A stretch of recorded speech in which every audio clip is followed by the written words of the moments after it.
Kamis 18 November 2021. Shalom, saudara dan saudariku. Adakah di antara kita yang tidak pernah menangis? Tentu saja tidak ada. Kita semua pernah menangis dengan alasan-alasan tertentu. Namun kebanyakan alasan yang mendasari hadirnya tangisan itu lebih dikarenakan rasa sedih atau sakit yang tidak tertahankan untuk ditanggung. Maka, tangisan sering dipandang sebagai simbol kelemahan, dan orang yang menangis kadang disejajarkan dengan orang yang rapuh atau tidak berdaya. Alhasil, dengan bertebarannya label demikian, banyak di antara kita yang akan berusaha untuk menyembunyikan atau menahan air mata, walaupun tidak kuat lagi menahan sedih atau sakit. Bahkan, ada keyakinan dalam masyarakat kita pula yang berujar bahwa lelaki tidak boleh menangis.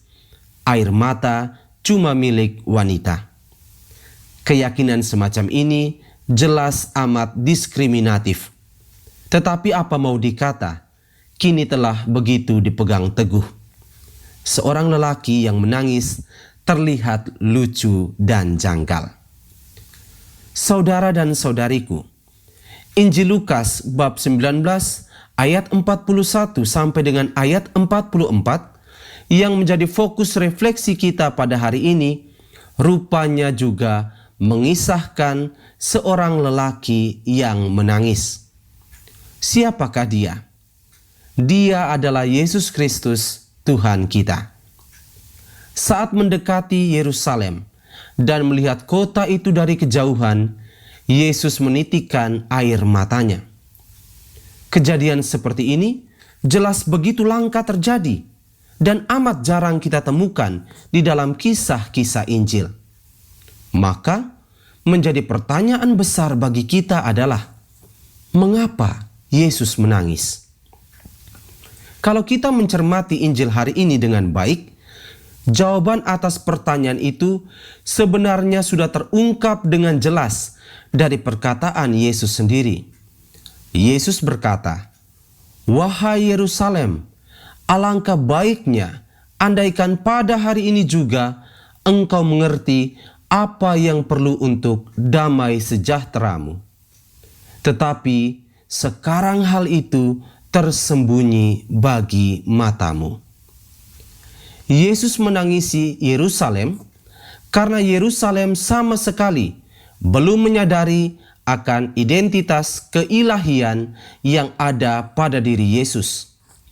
Yerusalem adalah kota damai sejahtera karena Bait Allah sebagai pusat peribadatan bangsa Yahudi berdiri megah di sana. Tetapi tidak lama lagi Yerusalem akan berubah menjadi kota mati yang penuh dengan kehancuran. Hal ini digambarkan oleh Yesus dengan kejadian berupa datangnya musuh yang mengepung segala jurusan dan tembok yang roboh tanpa tertinggal satu pun susunan. Situasi kehancuran ini hendaknya tidak melulu diartikan dengan kehancuran bangunan-bangunan fisik di dalam kota Yerusalem. Betapapun kita juga tahu bahwa kelak beberapa kali bait suci dihancurkan dan dibangun kembali. Tetapi kehancuran Yerusalem yang ditangisi oleh Yesus ini lebih menyangkut pada kedegilan hati dari orang-orang Yerusalem.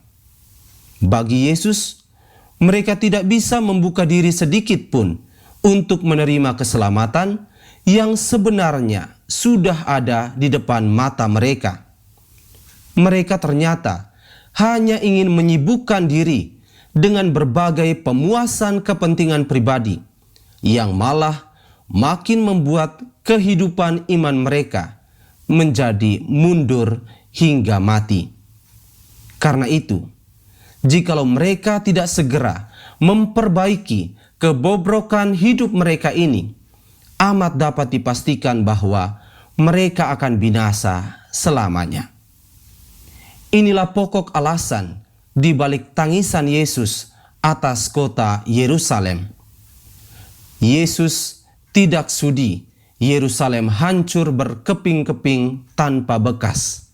Maka ia memperingatkannya sedari awal. Karena itu, saudara dan saudariku, belajar dari pesan Injil ini, hendaknya kita mulai makin serius menyadari bahwa Tuhan senantiasa ada bersama dengan kita. Ketika kita melakukan kebaikan dan cinta kasih, Tuhan tersenyum dan bersuka cita.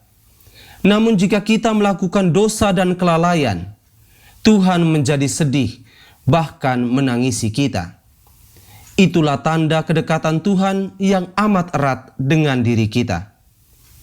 Maka menjadi pertanyaan yang harus selalu kita jawabi setiap hari adalah, apakah saya sudah menjadi orang yang baik dan selalu membuat Tuhan tersenyum dalam setiap perkataan dan perbuatan harian saya? Ataukah saya malah lebih suka menjadi orang yang selalu melakukan kejahatan dan dosa agar Tuhan menjadi sedih dan terus menangis? Ingatlah bahwa tangisan Tuhan sampai kapanpun tidak akan dapat kita indrai secara kasat mata. Tetapi bila kita menjumpai ada sesama yang menangis akibat terluka atau tersakiti oleh perkataan atau perbuatan kita, sadarlah bahwa pada saat itu juga Tuhan sedang menangis karena ulah kita.